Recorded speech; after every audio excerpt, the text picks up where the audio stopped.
June 4th, 2010, Portland, Oregon, a school science fair. 7-year-old Kyron Horman arrived at Skyline Elementary School that morning with his stepmother. He had spent weeks perfecting his science project on the red-eyed tree frog. Once everything looked perfect, his stepmother snapped a photo of Kyron smiling proudly next to his display. That photo became the last image of Kyron Horman ever taken. Then she left, and Kyron never made it to class. At 10 a.m., his teacher marked him absent. At 3:30 p.m., he didn't get off the school bus. His parents went to the school. The secretary called 911. No struggle, no trail, no goodbye. Kyron Horman has not been seen or heard from since. He was 7 years old. This is not just a cold case.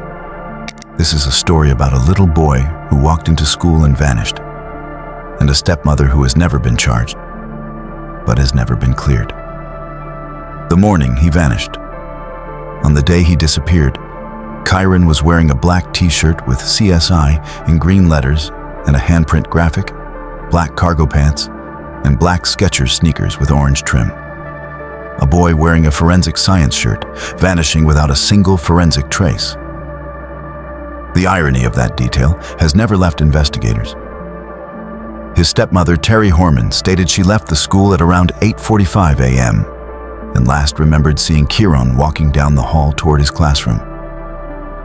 But Kyron's biological mother, Desiree Young, stated that witnesses saw Terri and Kyron leaving the school together that morning.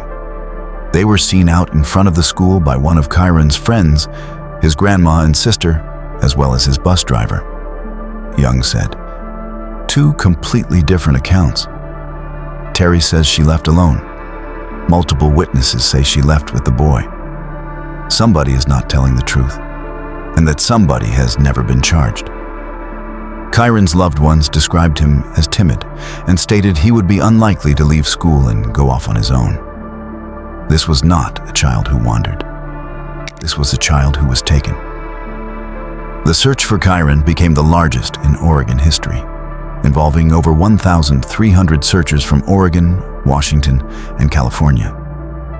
The FBI, the National Center for Missing and Exploited Children, the Multnomah County District Attorney's Office, and the East County Major Crimes Team were all brought in immediately. They searched forests. They searched fields. They searched roads surrounding the school. Volunteers showed up from 3 states. For 10 days, the case was treated as a missing person case.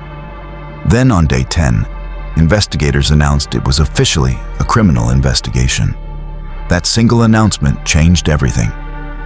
It confirmed what many already suspected. Someone did something to this child. This was not an accident. This was not a runaway. This was a crime. Terri Horman was the last known person to see Kyron alive.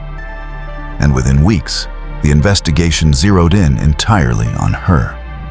Sources indicated there was a probability of deception during her first polygraph, and gaps in the timeline she gave for the day Kyron vanished. Then came the bombshell that broke this case wide open. On June 26, 2010, just 22 days after Kyron's disappearance, detectives revealed to Kyron's father that 5 months before Kyron vanished, Terri had allegedly asked their landscaper, Rodolfo Sanchez, to kill her husband Kaine in exchange for $10,000 in cash. She allegedly provided Sanchez details about Kaine's daily routine and suggested he make the murder look like a mugging. On the day Kaine learned about this plot, he moved out of the family home with their 19-month-old daughter, filed for divorce, and filed a restraining order against Terri. Investigators later revealed that Terri Horman had been investigated for murder-for-hire plots 3 times before Kyron even disappeared. 3 separate murder-for-hire investigations across her lifetime. Never charged in a single one. And yet a child is missing. While the entire state of Oregon was searching for Kyron, more disturbing details about Terri kept surfacing. Court documents revealed that Terri had been carrying on an affair with a 37-year-old man named Michael Cook, a former classmate of Kaine's. The affair purportedly began just 4 days after Kaine moved out. Investigators obtained hundreds of text messages and photographs. Court documents also accused Terri of sharing sensitive information about the police investigation into Kyron's disappearance directly with her new boyfriend. Sharing investigation details with an outsider while a child is missing is not the behavior of someone cooperating with police. A woman named Spicer admitted to using disposable burner phones to communicate with Terri Horman around the time of Kyron's disappearance. Those phones were recovered by investigators, and evidence was found on them.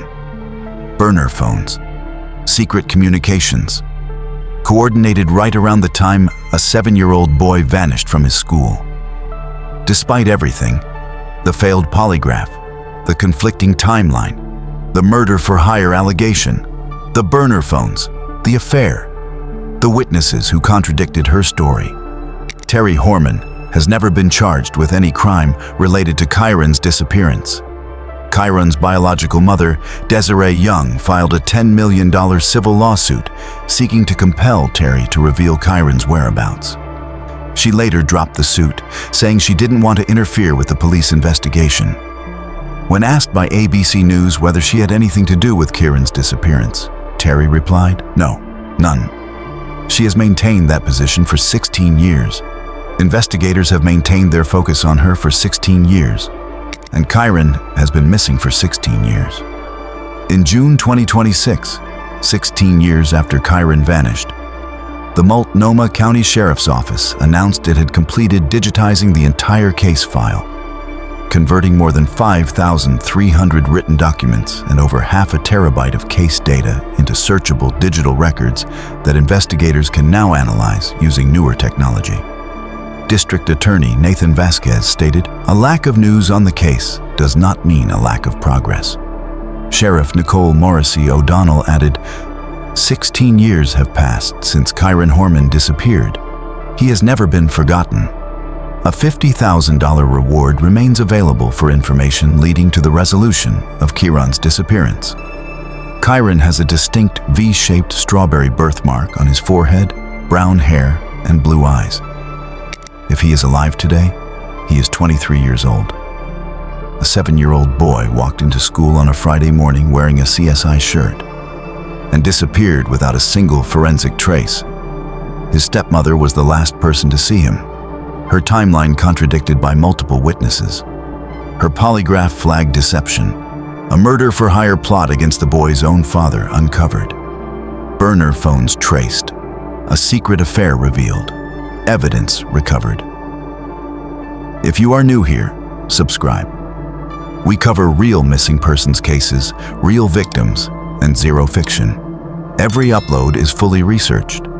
You won't find filler on this channel. Drop your thoughts in the comments. What do you think happened to Kyron? Did Terri know more than she ever admitted? The community here talks, and sometimes the right conversation unlocks the right memory in the right person. Like, subscribe, comment, because one share could be the thing that finally brings Kyron home.